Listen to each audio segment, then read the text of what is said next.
This is Shiziting for lesson 5 part 2. I'm going to show you what I've added on. So when we add to the shopping cart, we signed in, I have created an added quantity function as well as a remove function. So over here, if the quantity is 1, you're not able to change it to 0 or anything below that.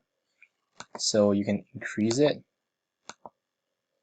as much as you want until 10, which is the limit of how many you can add.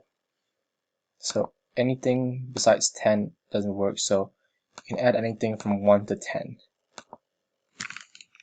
So let's go add some more stuff. Add a bear. Right? And when we want to remove it, we can just hit this remove button that takes away the bear. And we can add penguin and zebra and lion. So we have